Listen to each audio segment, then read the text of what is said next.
This is my game engine. It is programmed in Python using the library Pygame. It is capable of running different types of 2D games, such as an isometric game and a top-down game. I hope to implement platformers, and it is still lacking a lot of necessary features to be finished. However, it is still pretty cool, and I'm going to demonstrate a few things that you can do with this. So first off, in the main menu, I can navigate the different buttons with W and S, which really should be the arrow keys, but I will probably fix that. You press enter to select something. I select new game, and a level is loaded along with all the assets that need to be loaded. Now, it's kind of weird that if you can see my character, he's pretty small, but that's just because I haven't enlarged the image. This is just a demonstration.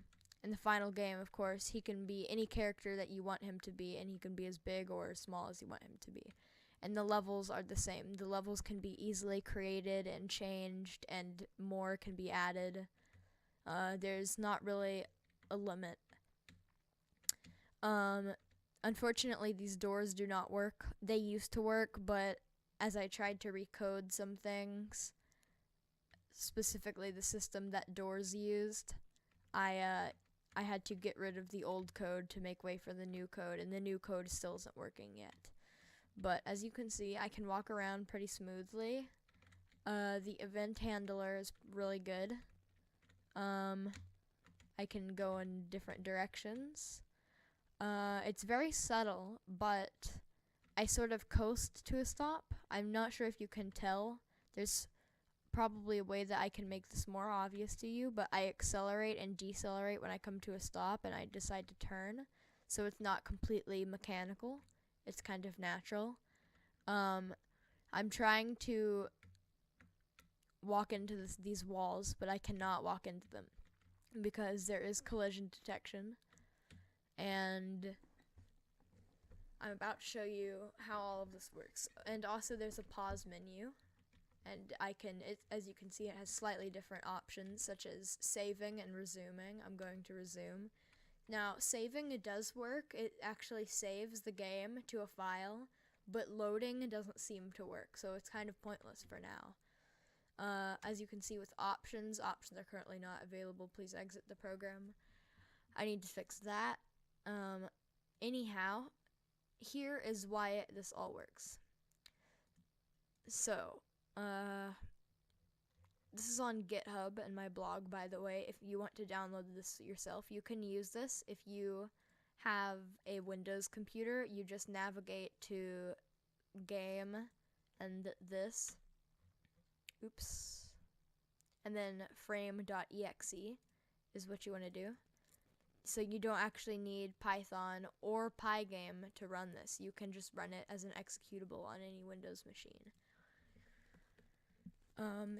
I will show you what the actual levels are.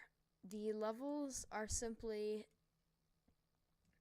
image files that actually show you what the level looks like, and this image is simply displayed on the screen. And the way that the collision detection works is simply another image that is pretty much the same as the other one, but you erase all of the parts of the image that the player is allowed to walk on. Now, this image viewer isn't very good and is showing you black, but really these black splotches are transparent, and this is what allows the player to be able to walk on those spaces. So it's obviously easy to make a level. In fact, I even made an isometric level editor, which apparently crashes right now. I don't know why, but it used to work, and I will show you it working later. This is the source code.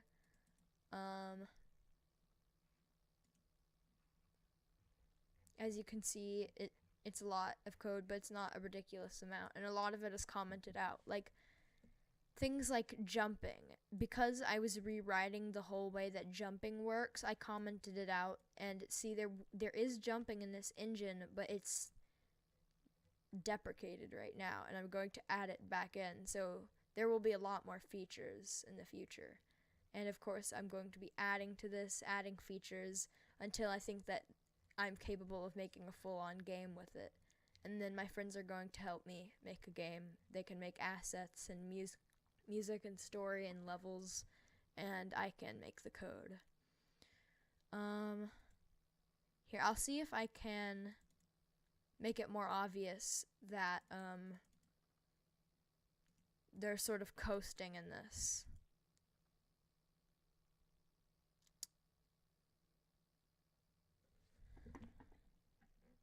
Let's say acceleration is 0.01 and speed is 0.5. Okay, this should make it more obvious that there's sort of coasting movement, smoother movement.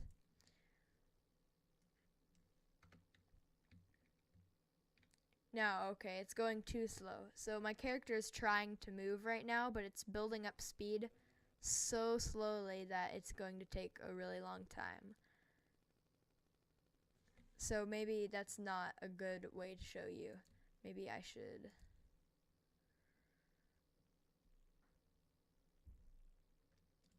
decrease that some more. I mean, increase it some more.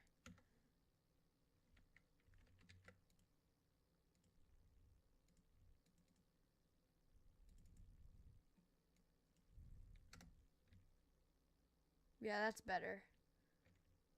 And see, whenever I stop pressing the key, it takes a while to slow down.